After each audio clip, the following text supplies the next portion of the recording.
Hello, it's Debbie Gilbert from the Business Awards Show, and I'm also the founder of the Best Business Women Awards and the Best SME Awards. And today we are going to be talking all things wills with a brand new business, fresh out of the box. She's only been trading for coming up to a year.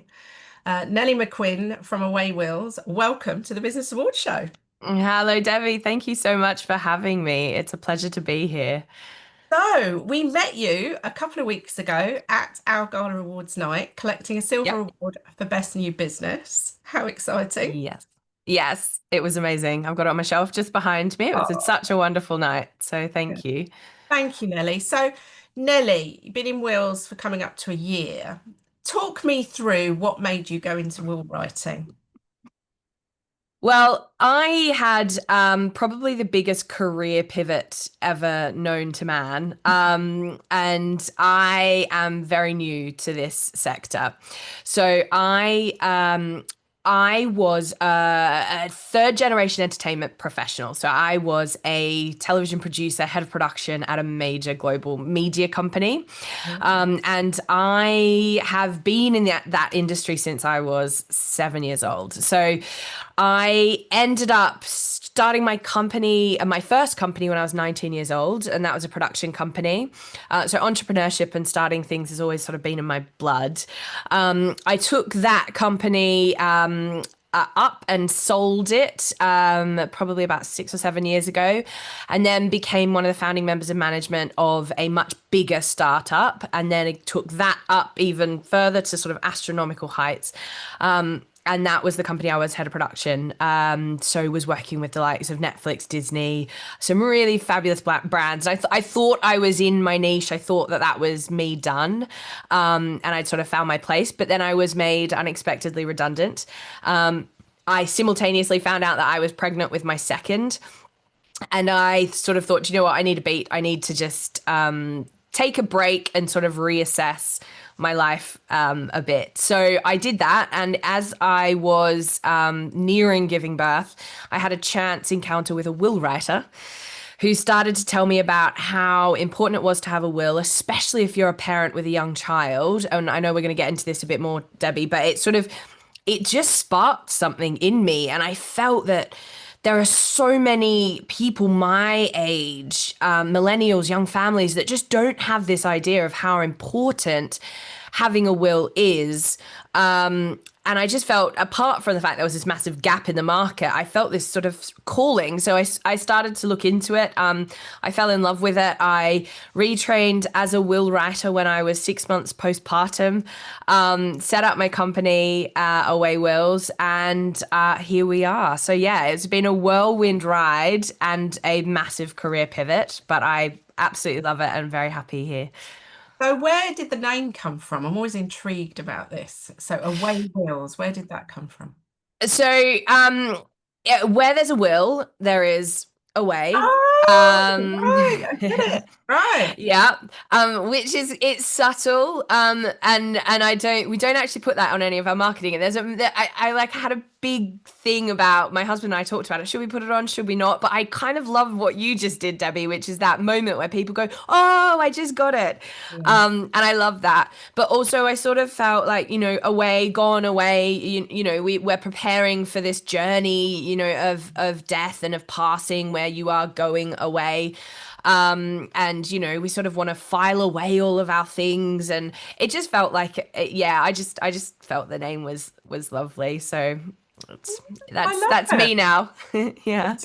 Okay, well, let's get into the whole situation with wills here in the UK. Yeah. So, you know, I've got a will. I'm one of those people Good. got very organized, very young because of tragedy in our family and situations Sorry. that had occurred. But it was interesting you touched on it earlier, Nelly, because when you kind of speak to people, certainly in their 30s and 40s, they look at you a bit odd when you say, well, you haven't got a will. You don't need a will. But I've had that people said that to me, what do you need a will for? If you're married, you don't need a will. So let's talk about that, Nelly. Why do people need a will? Okay, so you're going to have to stop me from talking, Debbie, because I feel so passionately about this now. So, it's estimated that 72%, this is the highest number I've found, of adults in the UK don't have a will, which is absolutely phenomenal, that nearly three-quarters of us don't. I'm hit with everything you've just said. You don't need one. I'm too young. Oh, I'll get round to it. And I think there is this massive misconception that you have to be wealthy and you have to have a lot of things or an estate and stuff. Or I don't own a house. You need to have all those things to have a will. And that just couldn't be further from the truth. So I started the company because I felt passionately that people my age needed to have a will. And the big thing for me was guardianship. So if you have children under the age of 18 and you pass without naming a guardian in your will, the children automatically become the responsibility of the courts. There is no way around that. It doesn't matter how many aunties, uncles, grandparents, godparents you've got, they will become the responsibility of the court. And the court then has to do due diligence to work out who to assign the guardianship to. It's a good thing. You know, we don't want them just handing out guardianship willy-nilly. But what that can mean is that often your minor children will end up in the social system going into temporary care whilst they sort that out. And we know that the, government procedures in this country, in any country, are not speedy and fast. It's a paper pushing exercise. And for me, and I was probably very, very postpartumly hormonal when I, was dealing with this concept. But the thought of my two children losing their parents and then being potentially separated, put into a stranger's care instead of not being together in their home, keeping at least some sort of routine with grandparents, wrapping them in love. That thought, still, it just sends shivers up my spine. It just breaks my heart. And so many parents I speak to will give me this answer that you say, well, I don't need a will yet. I'll do it when I'm older. And I say, I don't have anything. And I go, what is the most important thing in your life? Without a doubt, every parent will say, my children. And you go, so why aren't you protecting that? Why aren't you protecting them? Because a will fix that. It will. You just will name a guardian. Even if you name an overseas guardian, you can name a temporary one in the meantime. There's so many things like that you can do that it's a will. It's sorted in your life. It's peace of mind, And I also say the bus doesn't give you advance notice when it's going to hit you. And that's the No. reality, right? You don't get the lead in time. So I feel very passionately that we should all have one. So let's talk about the other common misconception is that Mm. if you live with somebody and you're not married, that they're your Mm. common law partner. And that doesn't actually exist in the UK, does it? No, correct. It doesn't. So common law means absolutely nothing in this country. If you live with someone, long-term lover, relationship, whatever it is, if you are not married, and more people these days aren't, more and more people are rejecting that institute, which is absolutely fine. But they might as well be the bin man. It genuinely, they are that unrelated to you. It doesn't, it's in essence, they are a stranger. So if you pass, they will get absolutely nothing, nada, zip, and that for a lot of people is a shock. As you said, Debbie, most people think common law, well, I've lived with them for 40 years. We have 3 children. Does not matter an iota, which is shocking. And the other sort of common scenario, and this is the one I fell into, is that I'd been married twice, got married for a third time. I had 2 children, one from each marriage, and then got married for a third time. And also owned a property which I rented out. And so therefore had a bit of a complex sort of financial situation, shall we say. And without a will in place, that would have been a complete nightmare had something happened to me, wouldn't it? It would have. Yeah, absolutely. So you are, I wouldn't say complex because I actually think your situation nowadays is very commonplace. And there are easy ways to deal with that in a will, as you would have known, you've been through it. The complication is if you don't sort it with a will and then all hell breaks loose. And the reason for that is that we are governed by the 1837 Wills Act. It literally has not been changed since 1837. So you can imagine the sort of the underlying foundations and the society principles that are inherent in it, because it was drafted so long ago when marriage was sort of that sanctity of the holy sanctity of marriage. And what that means for blended families such as yourself is that if you pass without a will, everything up to a certain threshold goes to your new husband, spouse, partner, civil partner. We have got civil partners, thank goodness, in on that, and they weren't until not long ago. But everything goes to the up to a certain threshold goes to your new spouse. What that means in reality is that your previous children from previous marriages get completely written out. Now, what's also horrendous, and I deal with a lot and try and mitigate, is that in that particular scenario, if your husband, your third husband, had then passed without updating his will, he's inherited your wealth, and for all the best will in the world, he might intend and say, well, I've got all of Debbie's wealth now, but I am going to distribute it to her children because I adore them. You know, they're my stepchildren and I will give it to them. If he then remarries and passes without out redoing the will, your wealth is going to his new wife. And what are the chances of her giving that money to your previous children? Probably absolutely zero. So it's things like that. And, you know, I do see a lot, and I had this the other day, someone had done a sort of DIY online will. And it was messy. And in this particular situation, this person was on their deathbed. So I had to go to the hospital to help draft the will and get it signed literally before he sort of left this world.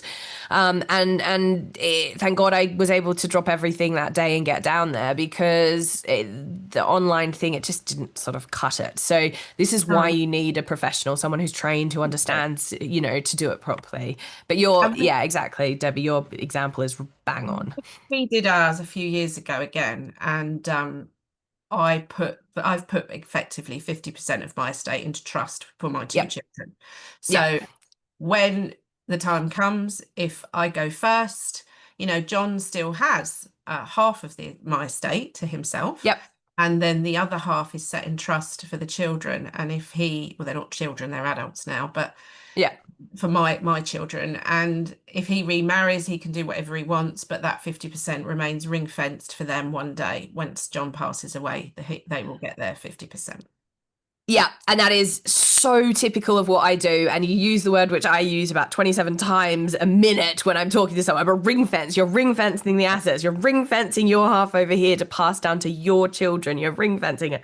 So yeah, that's exactly right. And honestly, it doesn't take a huge amount of work to do, but you just need, like I said, a professional to help draft it. And then the solutions are there.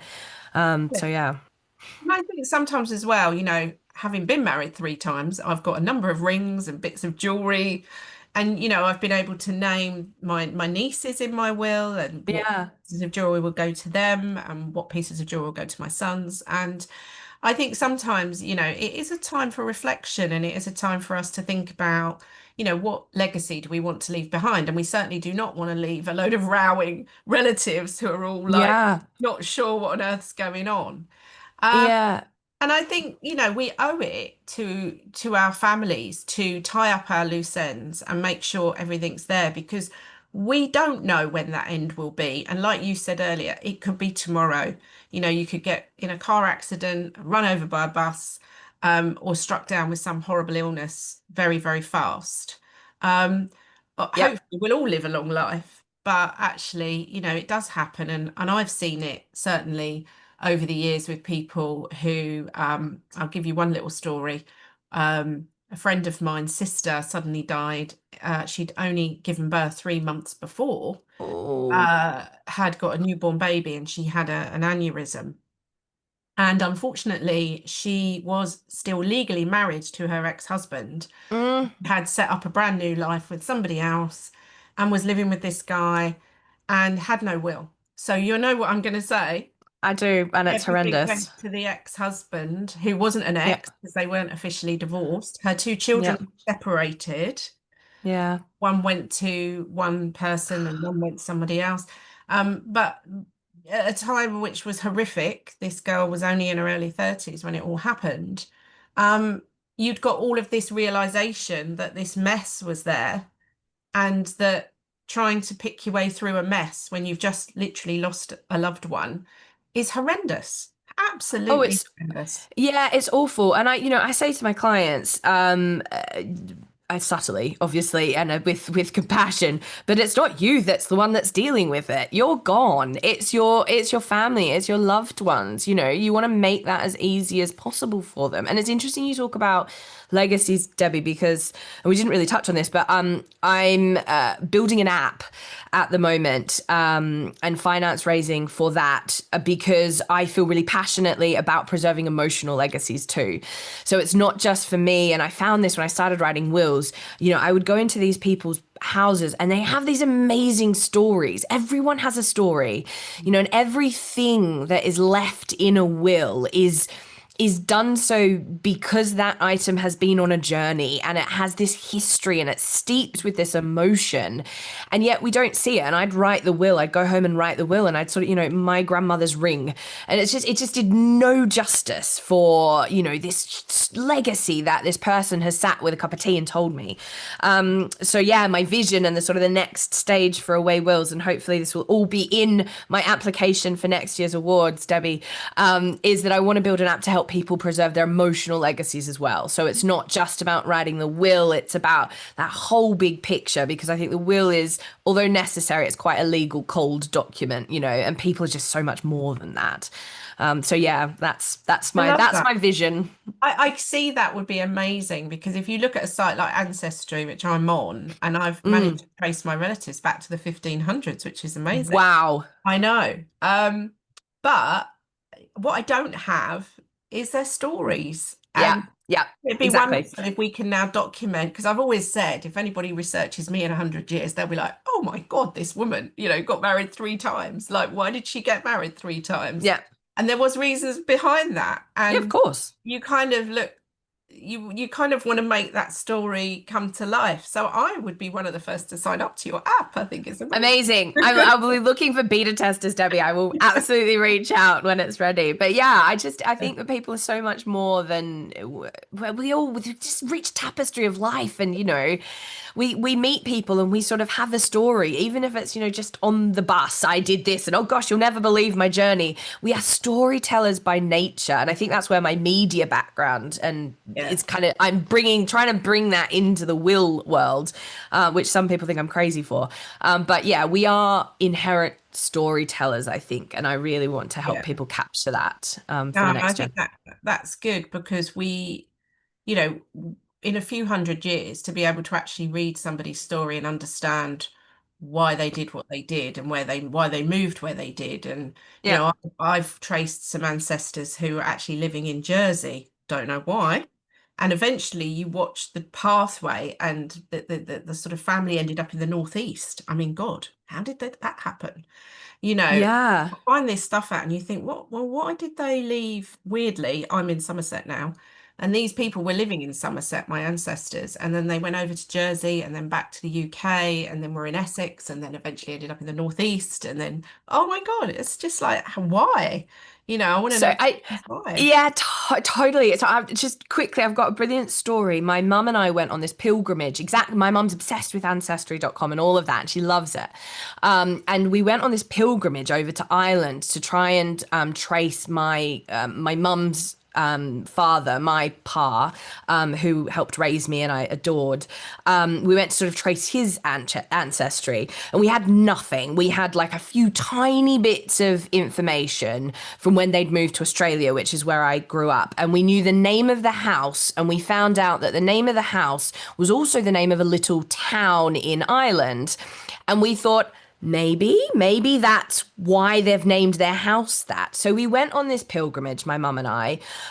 We went to Dublin, and we went to the archives. You had to put down a credit card to even like look at the films of the copies of the records. And we dug into it. And then we ended up following our noses in this tiny village that had a post office and a church and like a few houses dotted around. We sort of rocked up with absolutely no idea what we were doing, sort of thinking, what were we going to ask? Hi, do you know David Carl? And Carl Cahill in Ireland is about as common as Jones. And so we ended up at the local church, and the father there said, "Oh yeah, come back to my house." So we went back to his house, and he said, "Look at all, have a look at all the records." And all of the records that we had been sort of on the microfilm in Ireland, in Dublin, in the museum and the archives, were in these folders on the ground in his front room amongst the Chinese takeaway menus, just sort of shoved there. My mum and I were like, "Oh my God, oh my goodness." And he just went, "Have a look, ladies, like, take your time." He went off and did a baptism and came back, and we found all of these records of my grandfather's family. And ironically, and to your point, why did they move? We went for a walk, and where they ended up was a town called Wollongong in Australia on the coast. And Mum was like, "It's Wollongong. Here in Ireland, the cliffs, the feel, it was Wollongong." And Mum and I went, "That's why they settled in that particular location. It reminded them of home." Um, Yeah, but we never would have known that if we we never hadn't got there. physically been there. And yeah, one final thing, and I'm rambling, but my middle name is Claire, and that's because my dad loved County Clare in Ireland, and he rode across it on a motorbike with a very dear friend of his. So my mum and dad called me Nellie Claire, and it turned out that this little village was in the County Clare. So we didn't know it at the time, but my name is actually sort of a legacy to my past. So yeah, I think all of that's just in my DNA. I just love that sort of that history and that telling of that journey, and I don't think we get that enough. So yeah, I'm hoping that we can use AI and technology for good and help people capture it. Oh, that would be amazing. So let's talk about awards. So Yes. you were in our quite a difficult category in our awards, actually, to get a finalist placing, and you won the silver for Thank you. best new business. So Yes.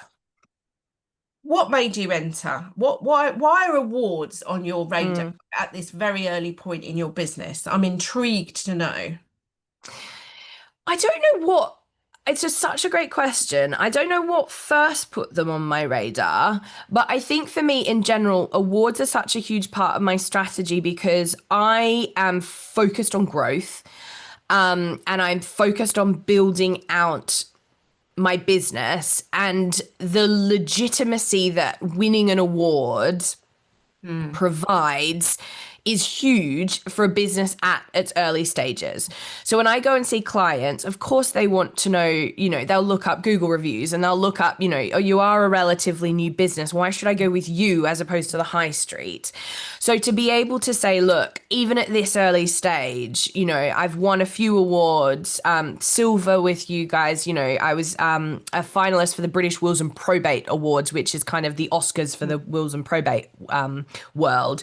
To be able to say all that just gives the business and me and my services such a legitimacy and a weight in early stages of my growth that it sort of fast tracks what businesses naturally get over their first few years. So I think that's kind of how I saw awards. This sounds ridiculous when I say it out loud, but it's something to post about, Yeah.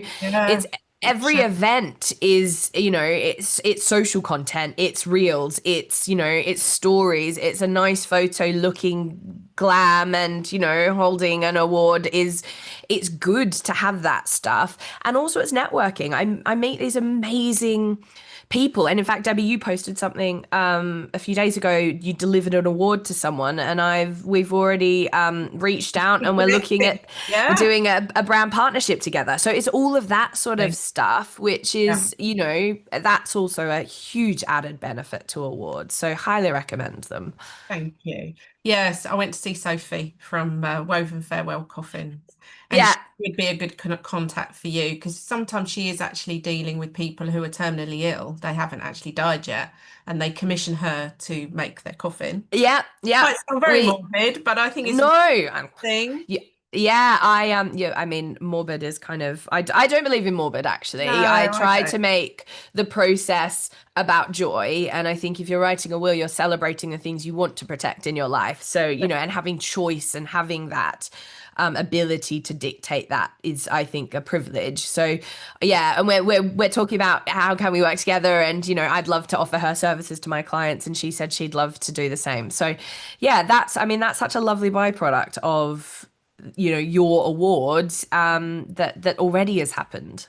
Good. Yeah, and that's what people should do, and they don't do it enough, which is why we kind of actively encourage people to reach out to the other, find Yeah. and start conversations. And we run a couple of extra events every year as well for people to come together. And we do the online one. And, it's just a way of connecting the very best people in business together. Why Yeah. couldn't that happen? So let's just finally talk a little bit about the challenges of starting a new business and Ooh. what have you gone through in that last year that you set this business up? And have you got any tips that you can share for anyone who's on that early stage journey themselves? Yeah, great question. Um gosh, I encounter issues and problems daily. I think my piece of advice is don't ever expect that to go away.